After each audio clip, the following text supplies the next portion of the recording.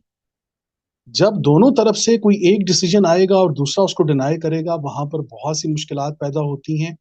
تو تعلق قائم کریں والدین آپس میں، اور کیریئر کے حوالے سے والدین یہ بات ذہن میں رکھ لیں کہ ہمارا زمانہ جو تھا، اب اس میں معیشت کے معاملات کچھ اور تھے، اب وہ جو آنے والی ہماری نسل ہے اس کے معیشت کے معاملات کچھ اور ہیں۔ ذرا ان کو اڑنے دیں، ان کو دیکھیں یہ کن فضاؤں میں اڑ رہے ہیں، ان کا آسمان کس جگہ پر ہے، ان کو ہوا دیں، ان کو زندگی دیں، ان کو اپنی طرف سے حوصلہ دیں، اور ان پر یقین بھی کیجیے، ساتھ ساتھ یقین کیجیے۔ اور وہ پچھلی دفعہ ہم نے عرض کی تھی نا کہ ہدہد ایک خبر لے کر آئے تھے، نبا یقین کا ورڈ لے کر، تو حضرت سلیمان علیہ السلام نے اس ہدہد کی بات پر بھی یقین کیا تھا۔ اگر سلیمان علیہ السلام ہدہد کی بات پر یقین کر سکتے ہیں تو ہم اپنے بچوں کی بات پر یقین کیوں نہیں کر سکتے؟ تو ہمیں یقین کرنا ہوگا، اور اسی طریقے سے بچوں کو بھی ہمارے فیصلوں پر اور ہماری ان مجبوریوں کو بھی دیکھنا ہوگا کہ ہمارے ماں باپ کن وجوہات کی بنا پر ہم پر سختی کرتے ہیں، معاشرے کے اندر وہ کون سی برائی ہے۔ تو میں یہ سمجھتا ہوں اس کا یہ آنسر یعنی لاجیکل ڈائلاگ جو ہے وہ ماں باپ اور بہت بچے کے ضروری۔ درمیان یہ خلیج ختم کر سکتے ہیں۔ بالکل بالکل بالکل۔ صحیح صحیح۔ تو اچھا جی، اب یہ سوال آیا ہے میم طاہرہ کا کہ جب گھر کی بنیاد رکھتے وقت قواعد کو بلند رکھا جائے، جیسے حضرت ابراہیم علیہ السلام کی کے بارے میں آیت آئی ہے، تب آپ دعا میں ایک امت مسلمہ کی دعا بھی کر سکتے ہیں۔ آپ مزید اس کو وضاحت کیجیے گا۔ جی بالکل، آپ نے اگر امت مسلمہ کی بات کی ہے نا، تو اس آیت میں، یہ آیت نمبر 127 میں، 2 کی 127 میں آپ دیکھیں گے کہ بیت کا لفظ ہی آپ کو بتا رہا ہے کہ بات یہاں پر کیا ہو رہی ہے۔ اب قرآن کریم میں نے عرض کیا کہ ایک معنی کے لیے دو لفظ استعمال نہیں ہوئے، تو اب اگر ہمیں یہ پتہ چل جائے کہ سکن میں اور بیت میں کیا فرق ہوتا ہے، تو پتہ چل جائے گا کہ یہاں پر بات ہو کیا رہی۔ سکن میں اور بیت میں یہی فرق ہوتا ہے جو ہوم اور ہاؤس کے اندر ہوتا ہے۔ گورے کو یہ بڑے اچھے طریقے سے پتہ چل گیا ہے کہ وہ وائٹ ہوم نہیں بنا سکتا بلکہ وائٹ ہاؤس بنا سکتا ہے۔ جو ہاؤس ہوتا ہے وہ بیت ہوتا ہے، اور اس کے اندر سب کا آنا جانا ہوتا ہے۔ ایسا نہیں ہوتا کہ اندر سے ایک بندہ کنڈی لگا لے اور باہر سے دوسرا کنڈی لگا کے اس کو بیت تسلیم کر دے، ایسا نہیں ہوتا۔ بیت کے اندر سب کا آنا جانا ہوتا ہے۔ بیت المال کو اپنے سامنے رکھ لیجیے، بیت الطہارہ واش روم کو بھی کہا جاتا ہے، جہاں پر سب نے ہر خاص و عام میں آنا۔ تو بیت کا ورڈ ہمیشہ آپ دیکھ لیجئے کہ وہ مقام ہوتا ہے کہ جہاں پر سب کی کنٹریبیوشن ہوتی ہے۔ وَإِذْ يَرْفَعُ إِبْرَاهِيمُ الْقَوَاعِدَ مِنَ الْبَيْتِ، تو بیت کا ورڈ بتا رہا ہے کہ یہاں پر ایک امت کی بات ہو رہی ہے، انسانیت کی بات ہو رہی ہے، اور یہ بیت جو ہے پوری انسانیت کا بیت ہے۔ اگر وائٹ ہاؤس میں دنیا کے تمام مسلم نان مسلم لوگ جا سکتے ہیں، تو بیت اللہ بھی تو وہی مقام رکھتا ہے۔ اب آگے چل کے قرآن کریم میں ایک مقام پر وہاں پر کچھ ریسٹرکشنز لگائی ہیں، اور اس کی بنیادی وجہ بھی اس اختلاط کا خوف ہے کہ جو اس وقت دوسرے ممالک میں ہم دیکھ سکتے ہیں کہ سیکورٹی پرپز ہیں، اور بھی بہت ساری چیزیں ہیں، فتنے کا انتشار اور فتنہ اور یہ ساری چیزیں جو ہیں، ان کو سامنے رکھتے ہوئے قرآن کریم نے اس کو منع بھی کیا ہے۔ لیکن بیت کا ورڈ آپ کو بتا رہا ہے کہ اس میں کنٹریبیوشن سب کی ہو، آنا جانا سب کا ہوگا۔ سکن کا ورڈ جہاں پر ہوگا، یہ وہ مقام ہوتا ہے جو آپ کا پرسنل ہوتا ہے۔ قرآن کریم نے کہا ہے اسکن انت وزوجک فی الجنہ، آپ اور آپ کی بیوی جو ہیں وہ جنت کے اندر رہیں۔ تو پتہ چلا کہ یہ پرسنل جگہ کی بات ہو رہی ہے، جنت میں ایک پرسنل جگہ جہاں پر آپ رہیں گے دونوں، وہاں پر کسی تھرڈ کا داخلہ بند ہے۔ جب وہ تھرڈ گیا ہے وہاں پر اور اس نے کہا ہے کہ آؤ میں تمہیں ایک ایسا درخت دکھاتا ہوں کہ جس سے تمہیں خلد حاصل ہو جائے گا، تو تیسرے کی مداخلت ہوئی اور وہ تباہی چڑھ گئی، بربادی ہو گئی۔ اب یہ دیکھیے کہ قرآن کریم نے سکن اور بیت کے درمیان یہ فرق کر کے، بیت جو ہوتا ہے وہاں پر سب کی کنٹریبیوشن ہوتی ہے، وہاں پر سب کا احساس ہوتا ہے، وہاں پر سب کی ترقی اور کامیابی کے راز موجود ہوتے ہیں۔ اور یہ یہاں پر رفع رفع کا ورڈ بھی آپ کو بتا رہا ہے نا جی، یہ رفع پھر وہ ابراہیم علیہ السلام کا رفع آپ کو جب دیکھیں گے کہ رفع ابراہیمی جب آپ سامنے رکھیں گے تو قرآن کریم پھر کہتا ہے کہ وَرَفَعْنَا لَكَ ذِكْرَكَ، کہ ہم نے آپ کے لیے آپ کے ذکر کو بلند کر دیا ہے۔ تو پھر رفعت کا وہاں سے آپ کو پتہ چلے گا کہ یہ ذکر، اور پھر میں نے ذکر کو بھی بات کر چکے ہیں، ذکر کہتے ہیں وہ کلام کے جس کے ذریعے حقیقت سامنے آ جائے۔ تو اب وہ ایک اور بات دیکھیے، ربنا تقبل منا، ربنا تقبل منا، کہ اے ہمارے رب ہماری طرف سے اسے قبول فرمائے۔ تو یہ جو تقبل کا لفظ ہے نا جی، یہ قبولیت تو ہے لیکن اس میں قابلیت بھی ہے۔ تو قبول اسی کی بات ہوگی جس کے اندر قابلیت ہوگی، جس کے اندر قابلیت نہیں ہوگی اس کی بات قبول نہیں ہوگی۔ انک انت السمیع العلیم، بے شک کہ سننے والا ہے، علم والا ہے۔ تو یہ میں سمجھتا ہوں جی کہ پوری بات ہی ساری امت کی ہے۔ اللہ کریم ہمیں سمجھنے کی توفیق عطا فرمائے، آمین یا رب العالمین۔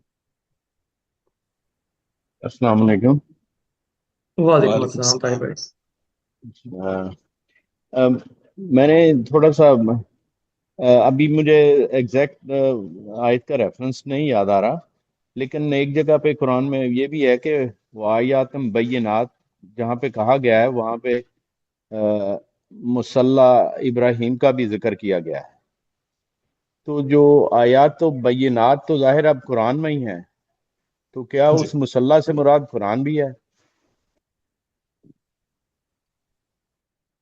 طاہر بھائی بالکل بہت ہی خوبصورت بات آپ نے کی ہے۔ چونکہ یہ قرآن ہمیں بتا رہا ہے کہ یہاں سے مصلی لینا ہے، تو پھر سب سے پہلا مصلی تو قرآن ہے نا جی، اس میں تو کوئی دو رائے نہیں، اس میں کوئی دو رائے نہیں کہ قرآن تو کریم ہمارا ہم بہترین مصلی ہے الحمدللہ جی۔ بسم اللہ۔ جی، تو ہم جو ادھر ادھر تو جو دوسرے فزیکل چیزیں ڈھونڈتے رہتے ہیں اس میں ظاہر ہے ہمیں کچھ تو اب سمجھ جانا چاہیے، کیونکہ قرآن ہی ہر چیز بتا رہا ہے، دے رہا ہے، یہ پہنچایا ہوا بھی یہی ہے۔ تو اب امید تو ہے انشاءاللہ ہم انسان طاہر جو ہیں بھائی کچھ جی وقت کے جی ساتھ جی، ساتھ سمجھ جائیں گے کہ اس کے علاوہ کچھ اور ہے نہیں ہے۔ اصل میں طاہر بھائی قرآن کریم میں جہاں پر بھی شاعر کی بات آئی ہے، یہ بات میں آپ سے عرض کرتا چلوں کہ جہاں پر بھی قرآن کریم کے اندر شاعر کی بات آتی ہے، مناسک کی بات آتی ہے، چاہے وہ صلات کا ہو، حج کا ہو، عمرے کا ہو، اور پھر اس عمرے میں آنے والی اس پوری پریکٹس کا ہو، تو بیسیکلی قرآن کریم ان تمام تر چیزوں کا بینیفیشری حضرت انسان کو قرار دیتا ہے۔ یہ فزیکل ایکٹیویٹی بہت ضروری ہے کہ اگر کوئی چیز صرف محض باتوں تک محدود رہ جائے اور اس کی کوئی فزیکل اپیرنس نہ ہو اور اس کا کوئی فزیکل اس کی جو ہے وہ پریزنٹیشن نہ ہو، تو وہاں پر بات جو ہے وہ میں سمجھتا ہوں باتوں کی حد تک رہ جاتی ہے۔ تو ہمیں نو ڈاؤٹ کہ ہمیں قرآن کریم کو سامنے رکھنا ہے اور پریکٹیکلی ہم نے ان تمام تر چیزوں کو کرنا ہے جس کا حکم ہمیں قرآن کریم کے اندر ملتا ہے۔ تو بے شک قرآن کریم بہترین امام ہے، اور اللہ کریم ہمیں قرآن کریم پڑھنے اور سمجھنے کی توفیق عطا فرمائے۔ میں میرا خیال کوئی مزید سوالات نہیں ہیں، تو جی کوئی بات پھر ہم آج کا سیشن جو ہے اس کو کلوز کر دیتے ہیں۔ اگر کوئی مزید بات چیت ہے آپ کی طرف سے، کوئی اہم نقطہ جو آپ کے ذہن میں آ رہا ہو وہ آپ بتا سکتے ہیں، یا کسی اور ممبر کے ذہن میں کوئی فیڈ بیک ہو تو آپ ضرور دے سکتے ہیں۔ ابھی ہمارے پاس 12 منٹ باقی ہیں ہمارے آج کے۔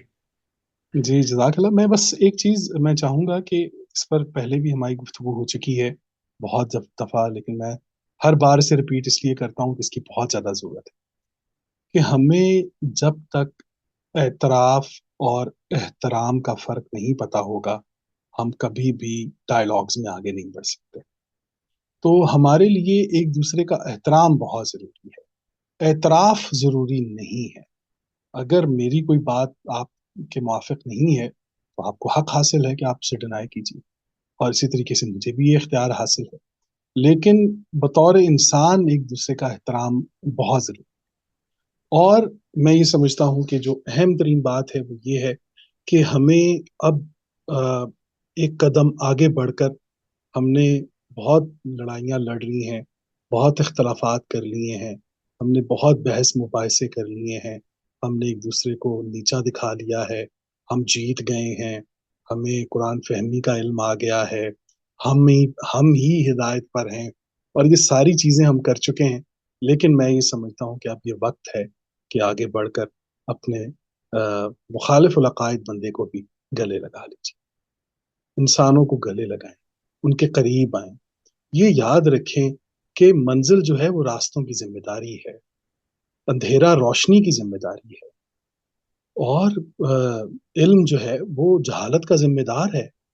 تو اگر اللہ تعالیٰ نے ہمیں کوئی بات سمجھا دی ہے یا بتا دی ہے، تو اس کا ہرگز مطلب کسی دوسرے کی دل آزاری نہیں، یا کسی کو کم علم ثابت کرنا نہیں ہے، بلکہ کوشش یہ کریں کہ انہیں گلے لگائیں، جو نہیں جانتے انہیں بتائیں، جو آپ نہیں جانتے ان سے سیکھیں۔ حرف قل جو ہے، حرف آخر دنیا کا آخری انسان ہی ہو سکتا ہے نا جی، ہم تو نہیں ہو سکتے۔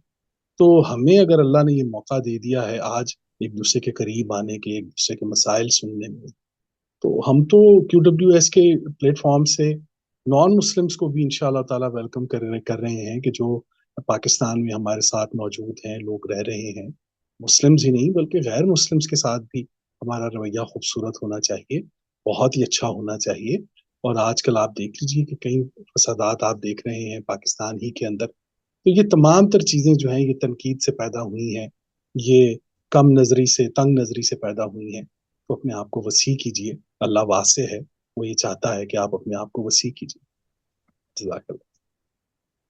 جی بہت شکریہ زبیر بھائی، بہت خوبصورت آپ نے نصیحت اور ایک تک تلقین کی ہے، تو جو ہم سب کے لیے بڑی اہم ہے کہ یہ ایک گلوبل میسج ہے، اس کو ہم مقید نہ کریں حدود و قیود کا یا عقائد کا یا فوائد کا، بلکہ ہم فوائد کو بھی مشترک کریں اور اس کو بانٹیں، اور جو جس بالکل عقائد پہ کھڑا ہے وہ اپنے عقائد کے ساتھ ان فوائد سے بینیفٹ لیتا جائے، تو اللہ تعالیٰ آہستہ آہستہ ان کو بھی اس ہدایت کی راہ پہ چلاتے جائیں گے۔ بہت شکریہ جی جی، آپ کا۔